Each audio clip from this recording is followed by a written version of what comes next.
حضرت آدم کی پیدائش کا واقعہ کچھ مفسرین نے لکھا اللہ نے مشورہ کیا تھا فرشتوں سے وَإِذْ قَالَ رَبُّكَ لِلْمَلَائِكَةِ إِنِّي جَاعِلٌ فِي الْأَرْضِ خلیفہ، لیکن کچھ مفسرین کہتے ہیں کہ اللہ کو ضرورت نہیں فرشتوں سے مشورہ کرنے کی. اللہ نے فرشتوں سے مشورہ نہیں کیا بلکہ رب نے انہیں آگاہ فرمایا تھا کہ میں لگا ہوں زمین پہ اپنا نائب بنانے، میں خلافت دینے لگا ہوں زمین پہ. اب یہ تو دینے والی کی مرضی ہے نا اس نے کس کو دینی ہے، یہ تو دینے والے کی مرضی ہے نا اس نے. تو کچھ لوگ کہتے ہیں کہ دینے والے سے زیادہ ہمیں پتہ ہے. تو فرشتوں کو بھی یہ اجتہادی خطا ہو گئی، کہنے لگے یا اللہ اسے نہ بنانا، یہ فساد کرے گا، یہ خون ریزیاں کرے گا. تو اللہ نے فرمایا جو میں جانتا ہوں وہ تم. اللہ اکبر. امام راضی فرماتے جب رمضان آتا ہے تو اللہ فرشتوں سے کہتا ہے ذرا یہ کھول کے دروازے دیکھو نا یہ زمین پہ کیا کر رہے ہیں. تم تو کہتے تھے فساد کریں گے اور یہ سارے تراویحاں پڑھ رہے ہیں. تم تو گویا کہتے تھے فساد کریں گے اور یہ تو دیکھو گویا رمضان کے روزے رکھ رہے ہیں، یہ تو میری یاد میں نکلے ہوئے ہیں. تم کچھ کہتے تھے اور دیکھو میں نے تمہیں کہا تھا نا جو میں جانتا ہوں وہ تم. اللہ نے پھر حضرت آدم علیہ السلام کو تمام زمانے کے علوم عطا کیے، علم سکھا لیا. تو فرشتوں سے کہا تم بھی ان چیزوں کے نام بتاؤ، تو وہ بتا سکے نہیں. اللہ نے فرمایا اب اس طرح کرو آدم کو سجدہ کرو. سب نے سجدہ کیا سوائے وہ. کہنے لگا یا اللہ صرف تجھے ہی کرنا ہے. کرنا بھی صرف اللہ کو چاہیے پر رب کے آگے بھی جھکنا چاہیے، اور جس کے سامنے رب جھکائے نا وہاں بھی. اور یہ جو عاجزی ہے نا، یہ جو جھکنا ہے یہ علم کے آگے ہے. ہماری مصیبت یہ ہے کہ ہم علم کے آگے بھی گردن جھکانے کو تیار نہیں ہوتے، وہاں بھی ہم خود عالم فاضل بن جاتے. تو فرمایا کہ سب سے کہا سجدہ کرو، سب نے سجدہ کیا سوائے ابلیس کے. تو پھر ہوا کیا وَكَانَ مِنَ الْكَافِرِينَ، وہ کافروں میں سے ہو گیا. پھر اللہ نے حضرت آدم کو اور جناب حوا کو نا مقام دے دیا جنت میں رہنے کے لیے، اور کہا سارا کچھ کھانا، درخت کے قریب نہ جانا. ابھی آپ کسی سے کہہ دیں تھوڑا سا کہ پیچھے نہ دیکھنا، یعنی اگر میری سمجھ لیں ادب کی وجہ سے کوئی 1.5-2 منٹ یا 6 منٹ نہیں بھی نہ دیکھے گا تو سوچے گا ضرور کہ پتہ نہیں اب پیچھے کیا ہے، مصیبت کیا ہے. یعنی آپ کہہ کے دیکھ لیں کسی کو پیچھے نہ دیکھنا. فطرت ہے نا انسان کی، وہ جستجو کرتا ہے. کہا اس درخت کے پاس نہ جانا. تو حضرت حوا سلام اللہ علیہ کہتے ہیں دل میں خیال رہتا تھا کہ آخر ہے کیا درخت کے پاس.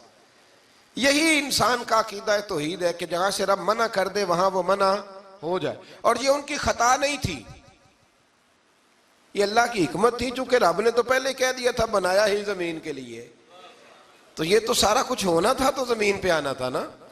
تو حضرت حوا اور جناب آدم کے پاس شیطان آیا. اب اس کو نکال تو دیا تھا پر ابھی اس کا جنت میں آنا جانا بند نہیں ہوا تھا، یہ بھی اللہ کی حکمت تھی. تو وہ کہنے لگا تمہیں پتہ ہے بعد میں مر جاؤ گے. تو حضرت حوا کہنے لگی کیا موت بھی آئے گی؟ کہاں، اس کی تکلیف بھی بڑی ہوگی، تو پھر بچیں گے کیسے؟ تو کہنے لگے پھل کھا لو اس درخت کا. تو بچنے کے لیے پھل کھایا تھا. جس طرح لوگ آج بہت سارے کام بچنے کے لیے کرتے ہیں پر بچ سکتے، بچنے کے لیے پھل کھایا. تو اللہ نے فرمایا زمین پہ چلے جاؤ. تو حضرت آدم زمین پہ آئے. پھر کئی 100 سال روتے رہے. فَتَلَقَّى آدَمُ مِن رَبِّهِ کَلِمَاتٍ.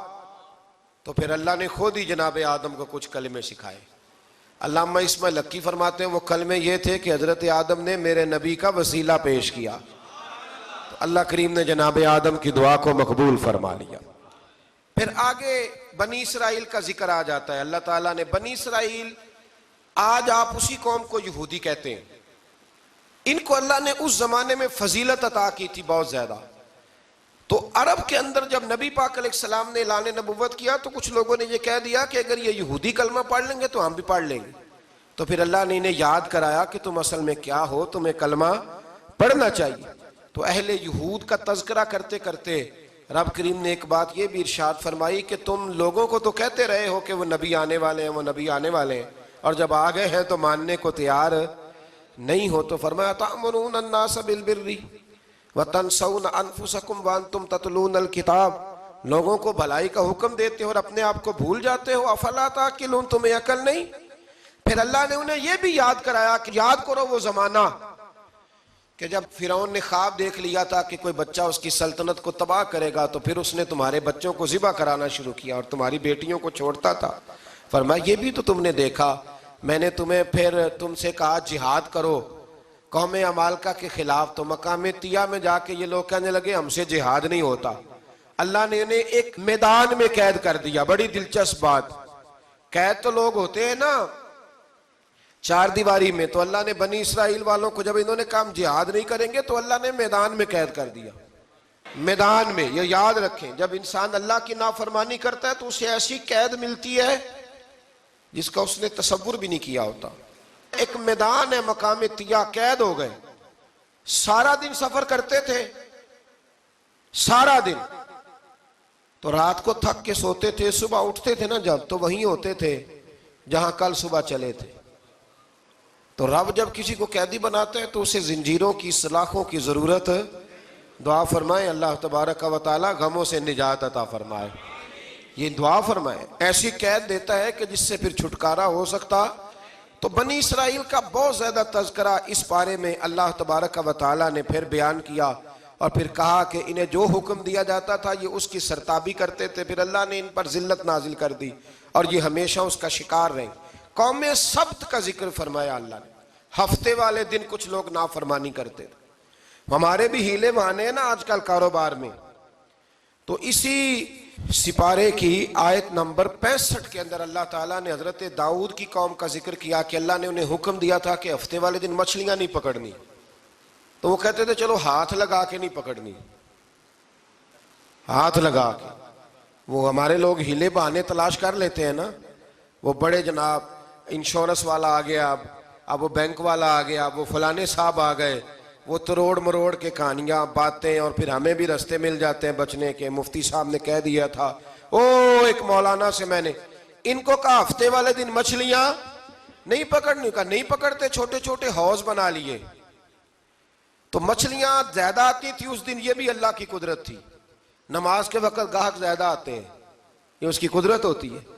تو وہ مچھلیاں حوض میں جمع ہو جاتی ہیں، یوں سمجھ لیں کہ جال انہوں نے لگا لیے ہوئے تھے، تو جال میں وہ پھنستی رہتی تھی، حوضوں میں آتی رہتی تھی۔ ہفتے کو نہیں پکڑتے تھے، اتوار کو پکڑ لیتے تھے، تو پھر اللہ نے انہیں سزا دی۔ فرمایا تماشے کرتے ہو اللہ کے حکم کے ساتھ، کیا سزا دی؟ فَقُلْنَا لَهُمْ كُونُوا قِرَادَةً خَاسِئِينَ، فرمایا بندر بن جاؤ دھتکارے ہوئے۔ جو رزق حرام طریقے سے کماتے تھے رب انہیں بندر بنا دیتا تھا۔ ابھی بھی میں نے دیکھے ہیں بڑے بڑے تاجر پاگلوں جیسی زندگی گزار رہے ہیں، نفسیاتی طور پہ سکون نہیں ہے، کروڑوں روپیہ پڑا ہے۔ کیوں؟ اس لیے کہ رب کے بتائے ہوئے طریقے کے مطابق تجارت نہیں کرتے۔ آگے ایک اور دلچسپ بات آ گئی، بنی اسرائیل کے اندر نا ایک شخص نے اپنے چچا کو قتل کر دیا جائیداد کے لیے۔ یہ دیکھیں کب سے لوگ جائیداد کے لیے قتل کرتے آ رہے ہیں۔ چچا کو قتل کر دیا، اور قتل کر کے حضرت موسیٰ علیہ السلام کے پاس آئے کہ میرے چچا کو کسی نے قتل کر دیا ہے، تو بتائیں کیا کرنا ہے؟ تو آپ نے فرمایا کہ گائے ذبح کرو، اور اس کا ایک ٹکڑا مقتول کو مارو، مرنے والے کو، وہ خود اٹھ کے بتا دے گا مجھے کس نے قتل کیا ہے۔ اب ارادہ نہیں تھا گائے ذبح کرنے کا تو بہانے کرنے لگے۔ ارادہ نہیں نہ ہوتا تو پھر کیا ہوتے ہیں؟ کہنے لگے گائے کس طرح کی ہو، بوڑھی ہو کہ بچی ہو، رنگ کیسا ہو، جوان ہو کہ چھوٹی ہو، حال میں ایک دفعہ چلنا سیکھ گئی ہو یا ابھی نہ سیکھی ہو، تو بتاتے گئے تو رب بھی شرطیں بیان کرتا گیا۔ گہرے زرد رنگ کی ہو، حال کے اندر اسے نہ چلایا گیا ہو، پانی نہ نکالا گیا ہو، نہ بچی ہو نہ جوان ہو، اس کے درمیان ہو۔ یہ ساری شرطیں کہاں پائی جاتی تھیں؟ حضرت موسیٰ علیہ السلام کی قوم کا ایک شخص تھا جو اللہ کا ولی تھا۔ وہ جب انتقال کرنے لگا نا، اللہ اکبر، دیکھو رب ولیوں کی اولادوں پر بھی کتنا فضل فرماتا ہے۔ وہ جب انتقال کرنے لگا تو ایک اس کے پاس چھوٹی سی بچیا تھی، گائے کی بچی، اس نے جنگل میں چھوڑ دی۔ کہنے لگا یا اللہ میں تیرے نام پہ چھوڑتا ہوں، میرا بچہ جوان ہو جائے تو اسے دے دینا، اور تو سرمایہ ہی کوئی نہیں۔ بچہ بڑا ہوا تو بچہ بھی بڑا نیک تھا، اپنی ماں کا بڑا فرما بردار تھا۔ اس کی ماں نے کہا بیٹا تیرے باپ نے ایک گائے چھوڑی تھی، تو بچہ جنگل میں گیا اور جا کے کہنے لگا اے اللہ میری گائے مجھ سے ملا دے، تو رب کریم نے وہ گائے واپس کر دی۔ وہ گائے گھر لے آیا، اب وہ کہنے لگا اماں بیچ دوں، تو اماں کہنے لگی بیٹا میرے پوچھے بغیر نہ بیچنا۔ کئی دفعہ گاہک لگے پر اس نے کہا جب تک میری اماں نہ کہے گی میں بیچوں گا۔ ادھر بنی اسرائیل والے شرطیں جتنی گائے کے بارے میں پوچھ چکے تھے، وہ ساری اسی گائے میں پائی جاتی تھی. تو یہ ڈھونڈتے ڈھونڈتے وہاں پہنچ گئے تو کہنے لگے گائے چاہیے. تو اس نے کہا بھی تمہاری مرضی سے نہیں، قیمت میری مرضی کی. ایک مفسر نے تو یہاں تک لکھا ہے کہ اس نے کہا گائے ذبح کر کے نا، تو جتنا گائے کے اندر گوشت ہوگا نا اتنا ہی کھال کے اندر تم مجھے مال بھر کے دو گے، اتنے ہی سکے بھر کے دو گے، اتنی اشرفیاں بھر کے دو گے تو پھر تمہیں گائے دوں گا. تو پھر یہ گائے انہیں ملی اور یہ گائے لے کر کے آئے. زیادہ سوالات نہ کرتے تو زیادہ الجھتے نہ. ہم بھی دین کے معاملے میں بڑے سوال جواب کرتے ہیں، اتنا سوال کریں جتنی اس کی ضرورت ہے. ان لوگوں نے سوالات زیادہ کیے تو پھر الجھ زیادہ گئے. تو میرے بھائی اس کا ذکر بھی اللہ تبارک و تعالیٰ نے پہلے پارے کے اندر بیان فرمایا. پھر اللہ کریم نے فرمایا کہ کچھ ایسے لوگ بھی ہیں یہودیوں میں سے جن کا دعویٰ ہو گیا ہے کہ ہم اللہ کے بڑے پیارے ہیں. فرمایا یہ صرف ان کے منہ کی باتیں ہیں، یہ تو قیامت میں پتہ چلے گا نا کہ اللہ کا پیار کس کے ساتھ زیادہ ہے. اور پھر یہ بھی یہودیوں نے دعویٰ کیا ہے. اسی پارے میں اللہ فرماتے ہیں کہ ان کا دعویٰ ہے کہ ہم اللہ کے بڑے پیارے ہیں، جنت میں ہم ہی جائیں گے. تو اللہ فرماتے ہیں پھر مرنے کی دعا تو کرو، جنت میں تو مر کے جانا ہے نا.